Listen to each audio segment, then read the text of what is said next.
Kishan Rao statement లో పెద్ద ఆయన కేసీఆర్ చెప్తే మేము ఫోన్ ట్యాపింగ్ చేస్తామని చెప్పి ఆయన స్టేట్మెంట్ ఇచ్చినప్పుడు నోటీస్ ఎవరికి ఇవ్వాలి? కేసీఆర్ కు నోటీస్ ఇవ్వాలి. సిరిసిల్ల ఎవరి కేంద్రంగా జరిగింది? కేసీఆర్ కొడుకు కేంద్రంగా జరిగింది. మరి వాళ్ళిద్దరికి ఎందుకు నోటీసులు లేరు? అంటే ప్రభుత్వం వాళ్ళని కాపాడే ప్రయత్నం చేస్తున్నది. మీ ఇద్దరి మధ్య ఉన్న రహస్య ఒప్పందం ఏంది? వాళ్ళ కేసీఆర్ కుటుంబం వల్ల ఎన్ని కుటుంబాలు నాశనమైనాయి, ఎంతమంది భవిష్యత్తు నాశనం చేశారు.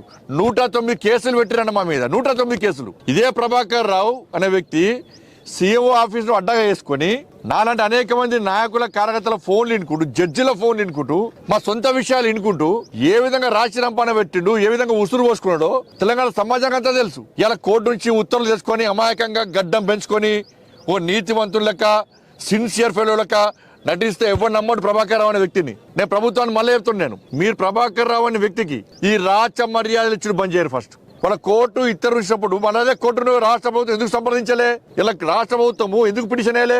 లోపాయకర్ ఒప్పందం 100 సార్లు అయిపోయి నేను సీఎం ఆఫీస్ లో ప్రభాకర్ రావు మొత్తం సర్వనాశనం చేస్తున్నా అని చెప్పి ప్రభాకర్ రావు డ్యూటీలో ఉన్నప్పుడే నేనే చెప్పిన. పేపర్ లీకేజ్ అని చెప్పి నన్ను అక్రమంగా అరెస్ట్ చేసినప్పుడు నా దగ్గరకు వచ్చిన పోలీస్ ఆఫీసర్ ఎంత మూర్ఖత్వం అంటే, నేను హైదరాబాద్ నుంచి కర్నూలు మా అత్త 5th డే ఉంటే వచ్చిన తర్వాత నేను డ్రెస్ వేసుకొని వచ్చినా ఏమనలే. అప్పటిదాకా పోలీసులు నాతో ఉన్నారు. నేను ఇంట్లోకి పోయి డ్రెస్ మార్చుకొని వచ్చిన తర్వాత నా దగ్గర పోలీస్ ఆఫీసర్ ఏమన్నాడు, ఫోన్ చేసి, సార్ నైట్ డ్రెస్ వేసుకున్నారు సార్ ప్రభాకర్ రావు సార్ మాట్లాడినారు sir, Prabhakar Rao sir arrest ఏమన్నారు సార్ అని ఈ పోలీస్ ఆఫీసర్ ఇక్కడ పోలీస్ ఆఫీసర్ మాట్లాడుకుంటూ నేనైనా నేనైనా